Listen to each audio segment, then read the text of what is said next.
Hello everyone, welcome to all of you. मैं वरुण अवस्थी, आप सभी का जीएस गुरु एक बार फिर से आपके सामने प्रस्तुत हुआ हूं एक छोटी सी स्टोरी लेकर। जी हां दोस्तों, आप लोगों ने जिस तरीके से कवर में देखा हुआ है कि मैं आज आपको बताने वाला हूं कि भारत के इतिहास में किस तरीके से कभी ब्रेस्ट टैक्स भी लिया गया था।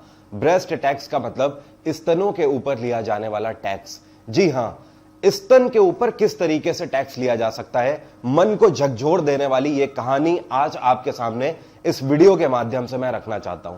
चलिए शुरुआत करते हैं इस कहानी की। दोस्तों, बात तब की है जब भारत आजाद नहीं हुआ था, और जब भारत आजाद नहीं हुआ था उससे पहले भारत में प्रिंसली स्टेट हुआ करते थे, मतलब राजे महाराजे भारत के कई सारे राज्यों में शासन किया करते थे। उसी तरीके से हमारे भारत के सभी राज्यों में से एक राज्य है जिसको हम लोग केरल के नाम से आज की डेट में जानते हैं। आप इस राज्य को आज केरल के नाम से जानते हो, तब इस राज्य का नाम त्रावणकोर हुआ करता था। क्या हुआ करता था? त्रावणकोर। और ये जो ऊपर वाला, ये जो आज की डेट में आपको तमिलनाडु दिख रहा है, ऊपर कर्नाटक दिख रहा है, ये पूरा एरिया क्या कहलाता था? मद्रास प्रेसिडेंसी कहलाता था। मद्रास प्रेसिडेंसी ब्रिटिश हुकूमत का गढ़ बन चुका था बहुत पहले से। बात तब की है, बात मैं यहां पर कर रहा हूं 1729 की। 1729 में त्रावणकोर किंगडम की स्थापना करी गई। यह एक बहुत ही बड़ा साम्राज्य आगे चलकर प्रस्तुत हुआ। और इस साम्राज्य के संस्थापक कौन थे? तो आपको ध्यान रखना है, इसके संस्थापक थे मार्तंड वर्मा। क्या नाम था? मार्तंड वर्मा। मार्तंड वर्मा ने त्रावणकोर राज्य की स्थापना करी, आज की डेट में जिसको आप केरल के नाम से जानते हो। यह राज्य 1729 से लेकर 1949 तक चला। 1949 में आप सभी को पता है भारत आजाद हो चुका था, और उसके बाद सभी प्रिंसली स्टेट का प्रावधान धीमे धीमे खत्म कर दिया गया, और भारत में प्रिंसली स्टेट सिंपली राज्य बनाकर पेश कर दिए गए, और भारत एक संघ कहलाया, यूनियन कहलाया, इन सभी राज्यों का मिलाजुला संगम। लेकिन यहां पर ऐसा क्या हुआ, जब त्रावणकोर राज्य की स्थापना करी गई मार्तंड वर्मा के द्वारा, त्रावणकोर राज्य के अंदर एक कानून बनाया गया ऊंची जातियों के द्वारा। यह ऊंची जातियों के द्वारा कानून बनाया गया निम्न जातियों के लिए, और निम्न जाति की औरतों और आदमियों दोनों के लिए कानून बनाया गया। निम्न जाति के जो भी मर्द होंगे, जो भी पुरुष वर्ग था, अगर वो अपने सर पे किसी भी तरीके की पगड़ी रखते हैं या गमछा ओढ़ते हैं, या फिर सर को किसी भी तरीके से अगर वो ढकना चाहते हैं, तो उस केस में उसको टैक्स देना पड़ेगा। इसी तरीके से निम्न जाति की जो महिलाएं हुआ करती थी, उनके ऊपर जो टैक्स लगाया गया वो सुनकर आपका दिल दहल उठेगा। निम्न जाति की महिलाओं के लिए यह प्रावधान रखा गया कि अगर निम्न जाति की महिलाएं अगर अपने स्तनों को ढकना चाहती हैं, तो भी उन्हें उच्च जाति के जो शासक हैं वहां पे, उनको टैक्स देना होगा कि यह अपने शरीर का जो ऊपरी हिस्सा है उसको ढक के नहीं चल सकती हैं। और पुरुषों के लिए यह प्रावधान था कि वो अपने सर को ढक नहीं सकते हैं। अगर आपको, महिलाओं के लिए ये कि अगर आपको ऊपरी हिस्सा अपना ढकना होगा तो उसके लिए आपको टैक्स देना होगा, और पुरुषों के लिए ये प्रावधान कि अगर आपको अपना सर ढकना है तो आपको टैक्स देना होगा उस केस में। बात महिलाओं की जब आ रही है यहां पर, तो ये सुनने के बाद थोड़ी सी मानसिक स्थिति घूम जाती है। जी हां, ऐसा चल रहा था काफी पुराने टाइम से। सारी चीजें चलती रहती हैं। जरा आप एक उस समाज की कल्पना करके देखिए जहां पर उच्च जाति की महिलाओं के लिए ऐसे प्रावधान नहीं थे, लेकिन निम्न जाति की महिलाओं के लिए ऐसे प्रावधान थे। एक ऐसा समाज जिसमें कुछ महिलाओं को अपने स्तनों को ढकना मंजूर था, उनके लिए ये ऐसे प्रावधान थे कि वो अपने स्तनों को ढक सकती थी। लेकिन कुछ उसी समाज में ऐसी महिलाएं जो कि अपने स्तनों को ढक नहीं सकती थी। आप जरा सोच कर देखिए, आप कल्पना करके देखिए, शायद आप कल्पना नहीं कर पाओगे, बहुत ज्यादा आपको बुरा लगेगा, बहुत ज्यादा। अगर आज की डेट में अगर आप थोड़ा सा भी सोच सकते हो इतिहास के बारे में, तो आपको लगेगा कि हाँ, उस टाइम पर मानसिक स्थिति क्या हुआ करती होगी उन महिलाओं की जिनसे वो जूझ रही थी, जो कि उन्हें वहां पर फेस करना पड़ रहा था। उस टाइम पर त्रावणकोर के अंदर दो निम्न जातियां हुआ करती थी। निम्न जाति के दो वर्ग हुआ करते थे, एक का नाम था एजवा और दूसरे का नाम था नादर। एजवा और नादर दोनों ही निम्न जाति में आते थे, बस कास्ट अलग अलग थी। उसमें से क्या होता है कि एजवा जाति की एक महिला होती है जिसका नाम होता है नांगेली। क्या नाम होता है? नांगेली। नांगेली को ये सारी चीजें मंजूर नहीं होती हैं। प्रावधान ये होता है कि जो भी निम्न जाति के लोग अपने सरों को ढक के चल रहे हैं या जो महिलाएं अपने स्तनों को ढकना चाहती हैं, वो टैक्स देंगी त्रावणकोर के राजा को। और वो टैक्स लेने के लिए टैक्स ऑफिसर सबके घर घर जाया करते थे हफ्ते के हिसाब से। जब वो हफ्ते में हिसाब से घर जाया करते थे तो टैक्स जो होता था, जो पैसा होता था, वो केले के पत्ते में रख के देने का प्रावधान था। जब नांगेली को ये सारी चीजें मंजूर नहीं होती है तो नांगेली सबसे पहली ऐसी एजवा कम्युनिटी में एक ऐसी पहली महिला होती है जो ये डिसाइड करती कि नहीं, वो अपने स्तनों को ढककर चलेगी और इसमें किसी को भी कोई भी आपत्ति नहीं होनी चाहिए। अगर आपत्ति हो रही तो जाहिर सी बात है गलत है। नांगेली अपने स्तनों को ढककर चलने लगती है और धीमे धीमे पूरे समाज में ये बात फैल जाती है। जब समाज में बात फैलती है तो जितने भी उच्च जाति के लोग होते हैं उनका कहना होता है कि निम्न जाति के लोग तो हमसे बगावत कर रहे हैं, ऐसे कैसे चल पाएगा, ऐसे समाज कैसे चलेगा। और धीमे धीमे ये बात पहुंच जाती है त्रावणकोर के राजा तक। जब राजा तक ये बात पहुंचती है तो राजा अपने जो टैक्स ऑफिसर्स होते हैं उनको भेजता है और बोलता है कि जाओ उस महिला से टैक्स लेकर आओ, अगर वो महिला अपने स्तनों को ढक रही है तो टैक्स लेकर आओ। नांगेली के घर उस दिन दोपहर का टाइम होता है, टैक्स ऑफिसर्स आते हैं। जब वो आते हैं तो नांगेली से काफी बहस होती है और नांगेली टैक्स देने से मना कर देती है।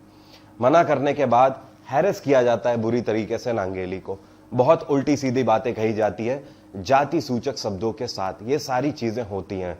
और उसके बाद नांगेली अंदर जाती है कमरे में। जो टैक्स ऑफिसर्स बाहर खड़े होते हैं उनको लगता है कि वो टैक्स लेने गई है और वो आती है तो देखकर उनके होश फाख्ता हो चुके होते हैं जो भी टैक्स ऑफिसर और जितनी भी जनता वहां पर खड़ी है, सब देख रही होती है, सबके होश फाख्ता हो जाते हैं, दांतों तले उंगलियां हर कोई दबा लेता है। क्योंकि नांगेली क्या करती है, अपने स्तन को काट के केले के पत्ते में उनके आगे रख दे। जी हां, यही स्टोरी है, छोटी सी स्टोरी नांगेली की, जो कि एजवा कम्युनिटी से बिलोंग करती थी। आज की डेट में नांगेली को वहां पर लगभग आप मान लीजिए कि पूजा जाता है त्रावणकोर में, केरल के अंदर त्रावणकोर में लगभग आप ये मान लो कि नांगेली को पूजा जाता है।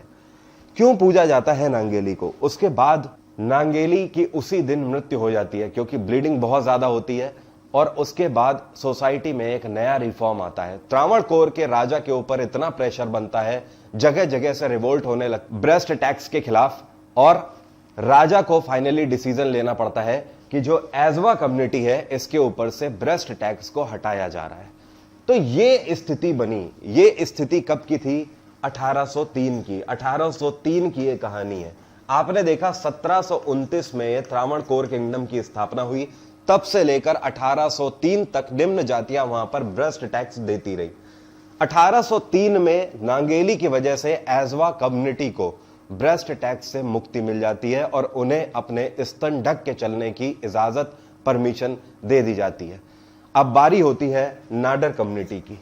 नाडर कम्युनिटी भी निम्न कम्युनिटी होती है, निम्न जाति होती है, और नाडर कम्युनिटी के साथ भी ऐसा हो रहा होता है। और नाडर कम्युनिटी धीमे धीमे रिवोल्ट करने लगते हैं क्योंकि एजवा कम्युनिटी को अब परमिशन मिली होती है, सिर्फ एजवा कम्युनिटी को।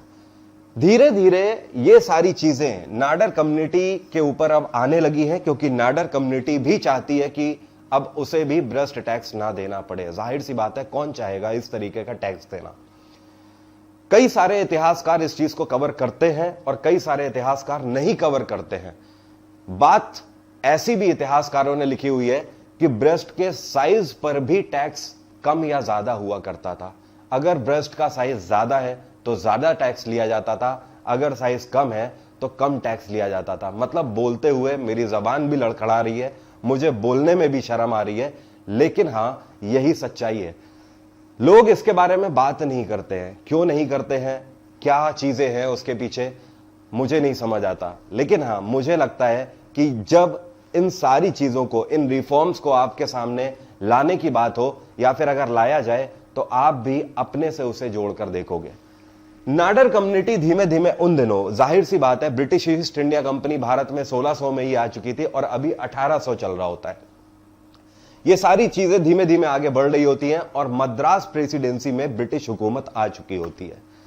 नाडर कम्युनिटी के लोग धीमे धीमे कैथोलिक धर्म में परिवर्तित अपने आप को करने लगते हैं। रीजन क्या होता है कि ब्रेस्ट टैक्स से उनको मुक्ति मिल जाए। मतलब उनका सीधा सा सोचना होता है कि अगर वो अपने आप को कैथोलिक में परिवर्तित कर देंगे तो फिर जाहिर सी बात है वो निम्न जाति में कंसीडर नहीं किए जाएंगे और उनको इस टैक्स से मुक्ति मिल जाएगी और उन्हें अपने स्तन ढकने की परमिशन भी मिल जाएगी।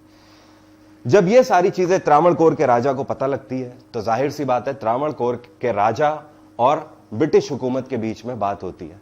ब्रिटिश हुकूमत के उस टाइम पे ये बात धीमे धीमे आते आते आगे बढ़ते बढ़ते, ध्यान रखिएगा 1803 के बाद 1859 की बात है और उस टाइम पर मद्रास के गवर्नर होते हैं चार्ल्स टेवेलियन। क्या नाम है? चार्ल्स टेवेलियन। चार्ल्स टेवेलियन उस टाइम पर त्रावणकोर के राजा के ऊपर प्रेशर बनाते हैं और प्रेशर बनाने के बाद यह अध्याय यहां पर पारित कर दिया जाता है, पूरे नाडर समुदाय के ऊपर से ही क्या किया जाए? भ्रष्ट टैक्स को खत्म कर दिया जाए। 1859 में ऐसा क्यों हो जाता है? क्योंकि 1857 की क्रांति पूरी हो चुकी होती है। 1858 में 1858 में ब्रिटिश हुकूमत के द्वारा फुल क्राउन पूरे भारत में डिक्लेयर कर दिया जाता है। मतलब कहने का कि ब्रिटिश हुकूमत का खुला आधिपत्य पूरे भारत में हो चुका होता है। जाहिर सी बात है त्रावणकोर का राजा भी इसके प्रेशर में आता है और ब्रिटिश हुकूमत के जो गवर्नर होते हैं उस टाइम पे मद्रास प्रेसिडेंसी के चार्ल्स टेवेलियन, इनके प्रेशर के थ्रू दबकर त्रावणकोर के राजा के द्वारा नाडर कम्युनिटी के ऊपर से भी भ्रष्ट टैक्स को हटा लिया जाता है 1859 में। उसके बाद भी त्रावणकोर के कई सारे हिस्सों में निम्न जातियों से 1924 तक यह टैक्स वसूला गया है। फाइनली जाकर 1924 में जब आजादी की लड़ाई अपने चरम पर चल रही होती है तब जाकर इस टैक्स से मंजूरी या आप बोल सकते हो तब जाकर इस टैक्स से निजात मिलता है निम्न समुदाय को त्रावणकोर के। 1924 तक 1729 से लेकर ये जो कहानी है भ्रष्ट टैक्स की, इसको आप इमेजिन जब आप करके देखोगे तो आपको पता लगेगा कि पहले एजवा कम्युनिटी और उसके बाद नाडर कम्युनिटी, दोनों को इस टैक्स से, इस शर्मनाक टैक्स से एक्चुअली बोला जाए तो शर्मनाक टैक्स से किस तरीके से छूट मिली। जाहिर सी बात है बहुत बड़ी कुर्बानी देने के बाद। जी हां, मेरा भी आपसे यही कहना है कि आज की डेट में अगर आपको कुछ बदलाव लाना है समाज में तो हमेशा ध्यान रखिए जब जब भी समाज में बदलाव आया है तो इतिहास उठा के देख लीजिए, उससे पहले किसी ना किसी ने बलिदान जरूर दिया है, किसी ना किसी ने कुर्बानी जरूर दी है, किसी ना किसी ने कहीं ना कहीं बहुत बड़ा सैक्रिफाइस किया हुआ है। ये केवल भारत की है इतिहास की बात नहीं है, आप दुनिया की किसी भी देश की हिस्ट्री को उठा लीजिए, हर देश के इतिहास में जब भी रिफॉर्म आए हैं कहीं ना कहीं किसी ना किसी ने सैक्रिफाइस किया है। जी हां, अब अपने आप से आप पूछो कि अगर आपको नौकरी ये पानी है जिसके आपने सपने देखे हैं, अगर आपको सरकारी अधिकारी बनना है तो भारत में सिर्फ और सिर्फ 4% लोग सरकारी नौकरी करते हैं। 96% की कैटेगरी से हट के अगर आपको 4% की कैटेगरी में आना है तो आपको कुछ ना कुछ सैक्रिफाइस जरूर करना होगा। इतिहास उठाकर देखिए, इतिहास को पढ़िए, समझ आ जाएगा बिना सैक्रिफाइस के किसी को कुछ भी नहीं मिला। उम्मीद करता हूं आपको वीडियो पसंद आया होगा। शेयर करिए इसको ज्यादा से ज्यादा, जिनको भ्रष्ट टैक्स के बारे में नहीं पता है, जिनको इस स्टोरी के बारे में नहीं पता है, जरूर शेयर करिए लोगों से। Thank you so much, have a nice day, take care, bye bye.